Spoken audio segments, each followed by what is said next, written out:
Ons tema vanoggend is: gee ons 'n koning.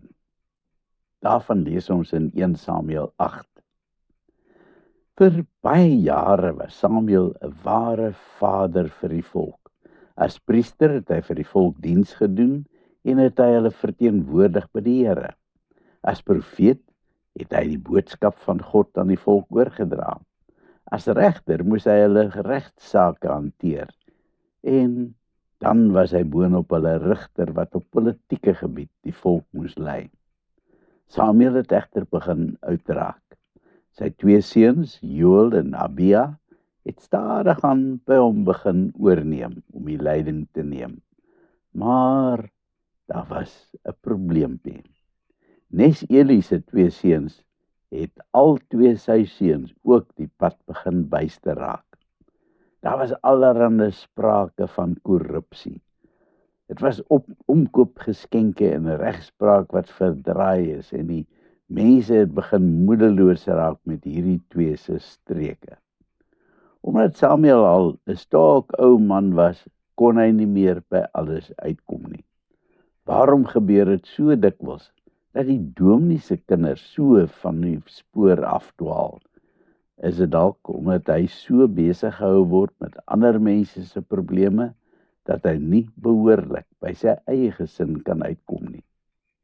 In Samuel se geval wil dit dalk wel so lyk, want kyk net hoeveel hooi het hy op sy vurk gehad. Hy was omtrent by elke ding betrokke. Op 'n dag besluit die volksleiers dat genoeg is en dat hulle 'n aksieplan moes oorgaan. So stuur hulle 'n afvaardiging na Rama om die ou profeet te gaan spreek. Dis half onmaklik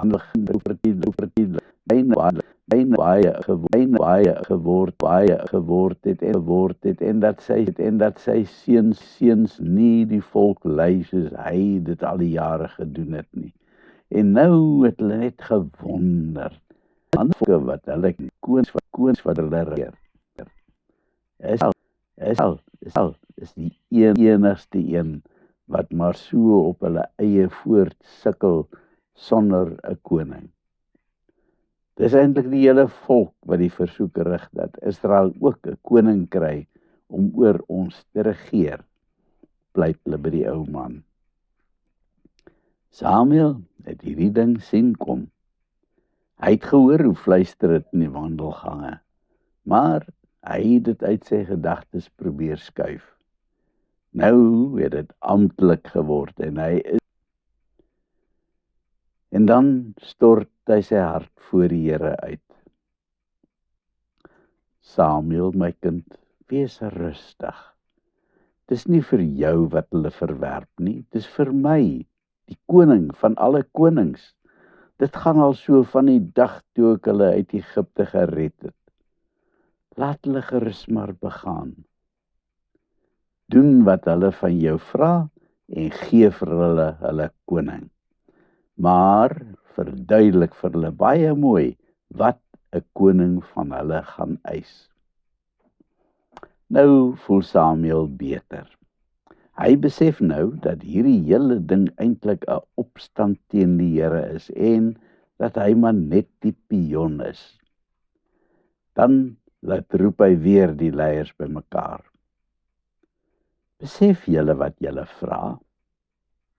Hy wys sy kromvinger vir hulle. Julle dink natuurlik dat dit skielik maanskyn en rose sal wees. Maar ek sê vandag vir julle dat 'n koning sy pond vleis van julle gaan eis. Julle gaan sy slawe wees en julle gaan duur belastings betaal. Is dit wat julle wil hê?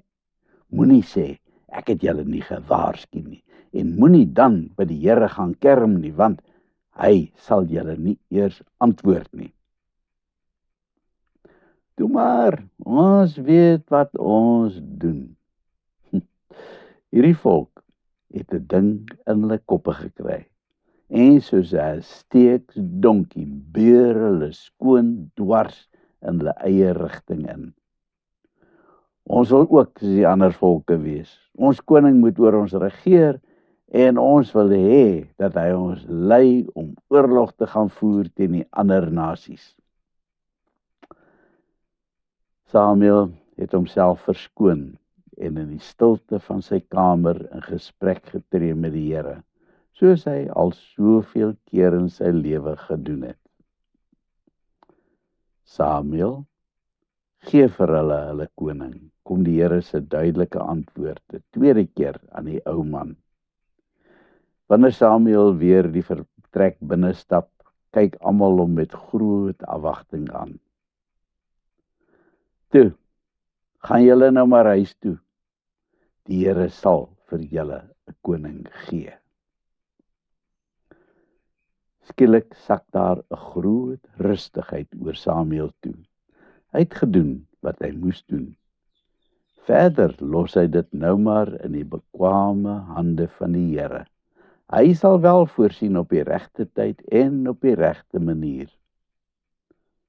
En hoe blitsig tref kommer ons nie dikwels nie. Wat gaan ek maak? Het ek al myself so dikwels bekommerd afgevra. En dan bid ek. En wanneer die antwoord kom, moet ek weer eens besef dat ek my puur verniet bekommer het. Samuel het ook verniet so gestres. Die oomblik toe hy dit in die bekwame hande van die Here laat, kom die antwoord. Waarom gaan ons nie in die eerste plek na die Here toe nie? Voordat ons stres oor 'n saak, kom ons plaas vandag ons volle vertroue in hom. Hy weet die beste. Kom ons bid. Here, ek wil vandag my volle vertroue slegs in U plaas. U is die enigste wat 'n antwoord het. Amen.